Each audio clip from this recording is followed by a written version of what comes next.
এখন দিন আল্লাহ পাক বলেন কি হয়েছে তোমাদের? আমি যে দিন পাঠিয়েছি আমার দিন বাদ দিয়ে কম দিন তালাশ করো।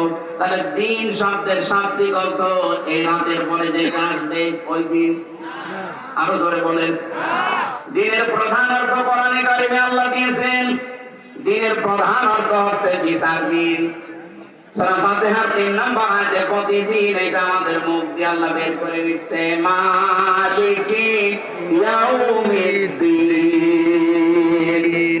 জবান খুলে আয়াতটা একবার পড়েন, মালিকি ইয়াউমিদ্দিন।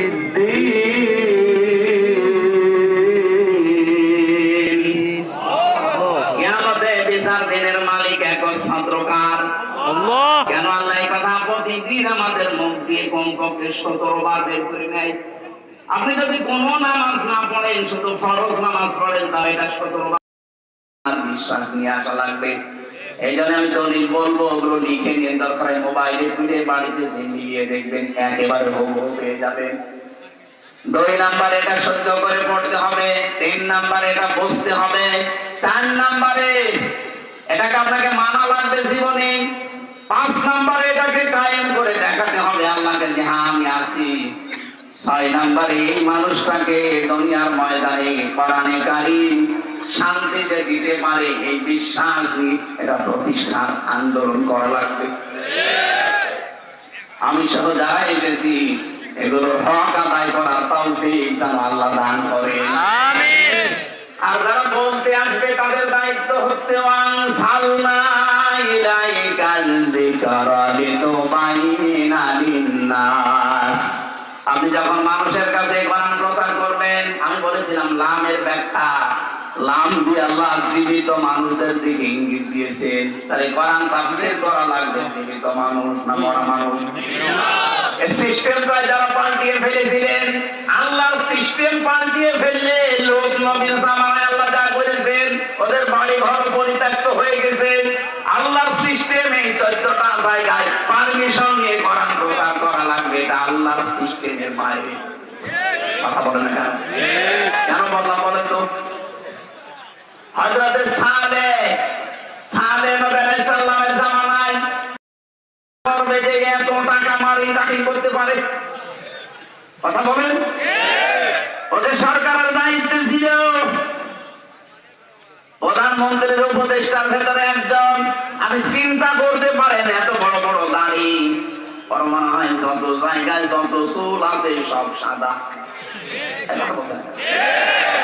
মাথা থেকে শুরু করে পা পর্যন্ত প্রায় সবই সাদা। যেগুলো সাদা নেই সেগুলো সাদা পোশাক করবো।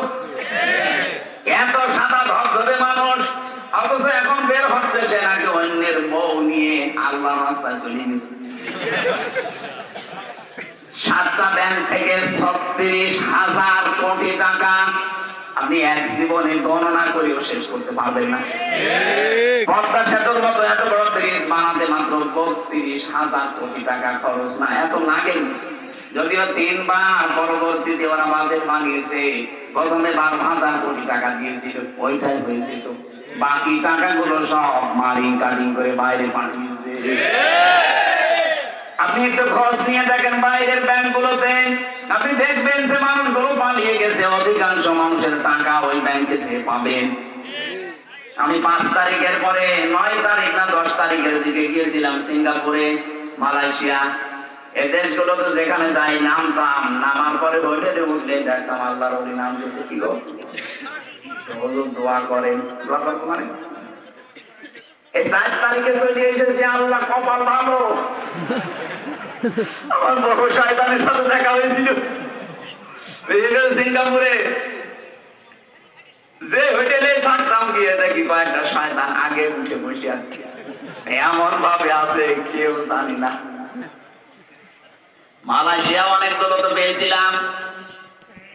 আমার বলার বিষয় ছিল আমরা যেন শিক্ষা নিতে পারি কোরআনের আয়াত থেকে। আগামী প্রজন্ম যারা আসবে, আগামী জাতি যারা নেতৃত্ব দেবে, এরা যেন জুলুমকারী হয়ে না যায়। তাহলে আপনার নাম যত সুন্দর হোক, আপনাকে আল্লাহ ইয়াজিদের মতো বানিয়ে দেবে, কেউ আপনার নামও রাখবে না, কারণ এটা গালি হয়ে যাবে।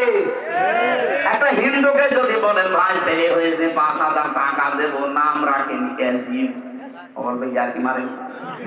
ইয়াজিদ একটা নাম হইলো একটু গালি, অথচ নামটা ভালো না, বলেন। ইয়াজিদ একটা সাহাবীর নাম যদি গালি হয়ে যায়, জাতির পিতা নাম দিয়েছেন, তার মেয়ের নাম তো গালি হবে এক আর দুই।